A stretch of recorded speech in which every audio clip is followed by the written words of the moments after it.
Hello my loyal companions, welcome back to the channel and to another episode of Rogue Revealed, the series where I take you through everything you need to know about Rogue Company. In today's video I'm going to be showing you everything you need to know about the different abilities in Rogue Company. I've done a bunch of testing, whether you remain on this rogue or brand new to them, you will learn something today. If you do go on to enjoy the video, make sure you leave a like and subscribe to the channel, but for now, let's get into it.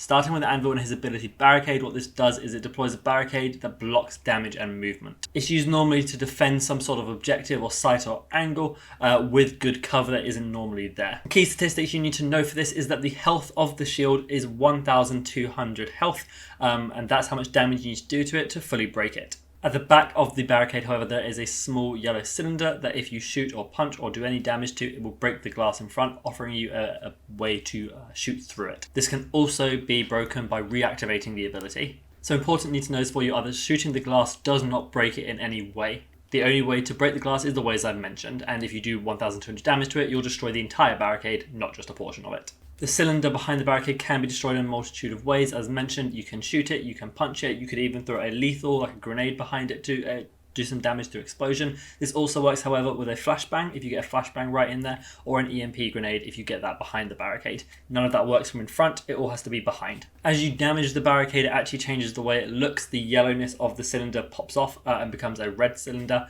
and the barricade itself actually just looks more worn. There's currently a little bug where you can actually break it from the front at the moment. If you go up to it at a certain angle and punch it, you can break the glass that way, which is obviously not intended, and it has been reported. Moving on to CHAAC, whose ability is Stimpack. This allows him to overheal himself for a duration or revive himself when he is downed. So important things you need to know about this are that the healing you gain when you overheal is 75 health. So you gain an additional 75 health. So if you're on 50, you'll get up to 125. But if you're at your 100 health and you use it, you'll go up to 175. An important thing to note is that it takes half a second for you to actually get the benefit from the healing after you activate it. And if you die during that time, what happens is you go down and your self-revive automatically starts. I don't know if this is intended. I don't personally like the mechanic if it is, but perhaps we'll see how that develops in the future. At 1 second, you can begin shooting again. Before that, after activation for the first second, you cannot shoot or throw a gadget. You can move, however, though. And then at 1 second, also, your first health delay would have come through. Any healing you get over 100 will start to decrease at a rate of 5 HP per half a second, so 10 HP per second. In terms of how long this would actually take, if you went to 175 health, it would take 8 seconds for you to go from 175 health back to 100 health without taking damage from any other means. If you are using the ability as a self-revive mechanic, so when you go down, you can use it to then revive yourself. This takes 4 seconds, which is actually shorter than the standard duration, which is 5 seconds. The next ability we're going to talk about is Dallas's, which is Target Finder, and this reveals the closest enemy for a short duration. The revealed duration is 6 seconds long, and there is, after you use it, a 1 second activation time, which is when he snaps his fingers. That takes a second for the animation to work. Then the reveal comes off for 6 seconds. So important things to know though with this ability is that the reveal and all other reveals are counted by the cloaked perk that some rogues can buy. Another thing to note is that it reveals the nearest enemy that is uncloaked.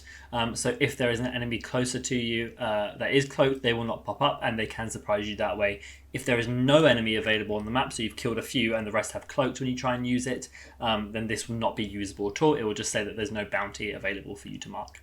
The next ability is DIMA's, and this required a lot of testing to show you some really accurate information for, and I think you'll definitely learn something from this rogue. Okay, so DIMA's ability is the MIRV launcher, which is a devastating cluster grenade launcher. This is a projectile with a maximum range of 133 meters. When you fire this, the first surface that it hits, it will actually split into 3 separate grenades.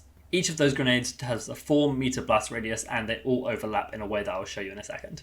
Once the launcher first hits the initial target and starts to split, it takes 2 seconds for the detonation to go off. So you shoot it, you hit a wall, after 2 seconds after it splits up, the 3 bombs will detonate. If you're 4 meters away from the center of one of the explosives, you'll take 72 damage. If you're 3 meters away, you'll take 87 damage. And if you're 2 meters away or under, so right on top of it, you'll take 90 damage. And this is a radius in a circle. I'll show you this now in a separate graphic. The red arrow shows you the travel path of the grenade launcher, and straight in the center of that first red circle is where it landed after you shot it. It then splits up into the 3 different explosives. Wherever you fire the projectile, the first detonation area, the first explosive will hit exactly where you hit it, unless you bounce off a wall, and the other 2 will go slightly further forward from the direction you hit it, and slightly to the left and right. The red areas show you the 90 damage portion, the yellow show you 87, and the green show you 72. A very important thing to know with DIMA grenade is that each different explosive is a separate amount of damage, so they do stack. If you hit yourself in an overlap, so say your overlap between 2 3-meter, 2 yellow markers, you'll take 87 plus 87 damage. So it combines that way. This is why demons are able to actually down people from full health, and even with armor, and sometimes even CHAAC overshield, because when they do hit these overlap areas, they stack the damage to actually quite high numbers. Something else very interesting to know about DIMA grenade is that when you shoot it up against the wall, no matter the angle that you fire it from, it will bounce off at a 90-degree angle to the wall, perpendicular to the wall. You'd think because it comes in at an angle that it would actually bounce off at an angle to then split into the 3 portions, but it doesn't. When you hit it in, no matter what the different way you shoot it in is, it will bounce perpendicular to the surface. If this is a wall, it bounces off the wall. If you shoot it at the ground, they will fly upwards. When you first shoot the launcher, the projectile can collide with many different things, including walls, objects, and even enemies. All of these things will trigger the cluster to then split up. The next rogue to talk about is Glitch, whose ability is Hack. Here, Glitch equips himself with a device that can detect nearby players, gadgets, and can be activated to jam radars, destroy gadgets, and prevent abilities and gadget use. There's a lot of information, but basically what it does is when he pulls out his gadget in a certain radius, that is a 20-meter radius, so 20 meters each direction from him, he gets a little signal on his gadget that tells him what is nearby, whether it be a player or some other sort of equipment. If he hacks an equipment, he destroys it. If he hacks a player, what he does is he kind of disorientates them and basically does an EMP for them. It doesn't let them use their abilities or their gadgets, and makes their screen quite disorientated, and also means that they can't use their map. The amount of time it actually takes after seeing it and activating the ability to decide what you want to hack is 2 seconds. So important things to note is that hacking an explosive will cause it to detonate and deal damage. You can also pretty much hack everything equipment-wise and gadget-wise within the game, including Saint Drone and C4s. Moving on to Lancer, whose ability is Quick and Quiet. When activated, Lancer gains increased movement speed, quieter movement, and immunity for reveals for a duration or until firing her weapon. The actual speed increase you get from this is an additional 20%, and what that means for actual distance is that normal speed in this game for rogues is 6.25 meters per second, and when you activate Quick and Quiet, you gain up to 7.5 meters per second. The duration of this is 10 seconds or until it is interrupted by some method. The different methods that do disrupt this are if she shoots or if she uses some sort of gadget, but it does not disable just because you get shot at, so you can actually use it to escape. If you are in a bad position, you can use it, and even if you're being shot at on the way, it will not take away from your active ability. Another really important thing to note about this is that it specifically says quieter movement, not silent movement. Lancer does still make sound when she runs using this. It is very, very small and kind of comes across as this whooshing wind sound, as well as sort of you kind of hear her clothes moving a little bit, which is a bit odd, but it's definitely not silent, so do not expect it to be completely silent. It is just a lot quieter, and generally if there's gunfire going on, you won't really hear it in that instance. And another neat little trick is that it does make you immune to reveals, and also will cancel a reveal. So if you are currently revealed, say Dallas has just marked you and you use your ability, you will no longer be revealed to him. The next ability to go over is Phantoms, called Nano Smoke, and what this does is it equips a smoke grenade that reveals enemies in its area. You can throw this purple looking smoke grenade up to 110 meters,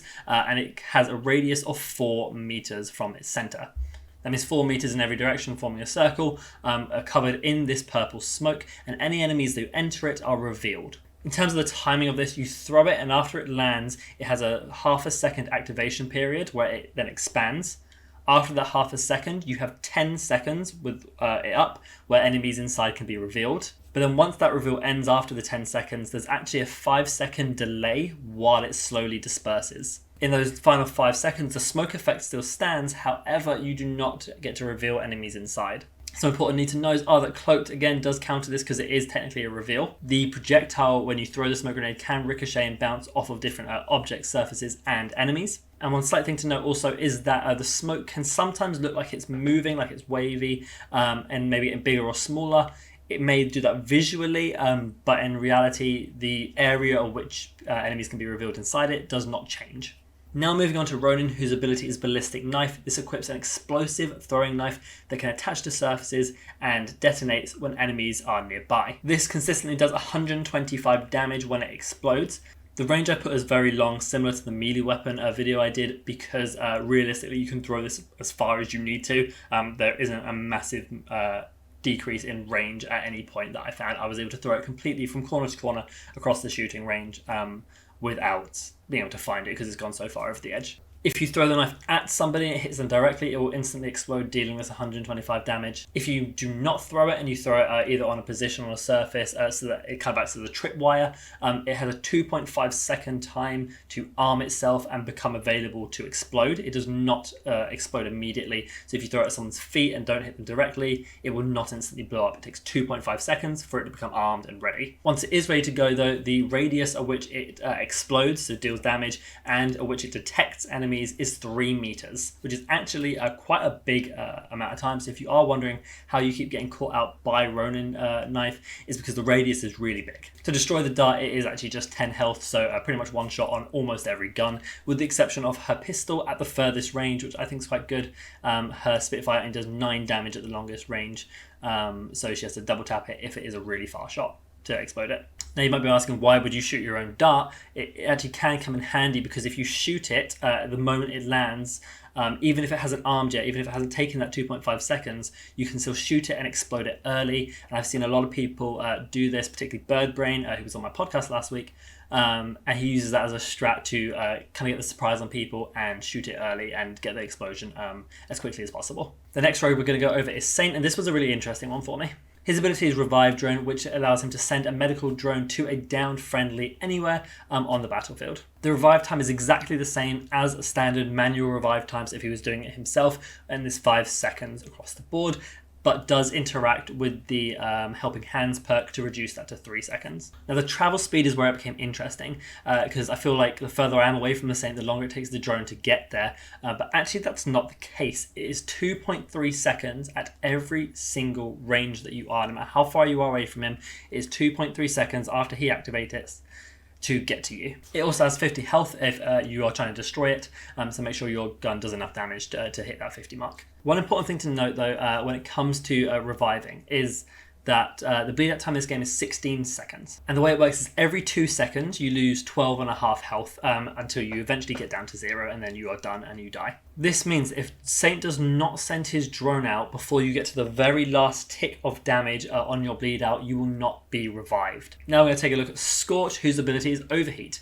While activated, damage from her firearms and melee attacks will set enemies on fire, dealing additional damage over time. The duration of this ability is 10 seconds, and that's how long she has to play with it. It does take 1 second just to activate after you pop it, and then you'll start to be able to use your weapons, be able to shoot from there. You cannot use your weapons in that 1 second of activation. The actual damage over time that it applies is a burn, which does 3 ticks of 5 damage, causing a total of 15 damage over 0.6 seconds. Some very important stuff to know for Scorch players is that reapplying the burn effect will stop any previous burn damage. So what I mean by that is if you shoot 2 bullets really quickly, like you would with the SMG, and they both hit before the burn starts applying, it will not do 6 ticks of burn, it will not do 30 damage, it will just do the 15 damage from the last shot. If you fire a shot and it does say 1 set of tick of damage, so you do 1 shot, then the 5 burn damage from 1 tick, but then the second shot's hit, it will not carry on the last 2 ticks,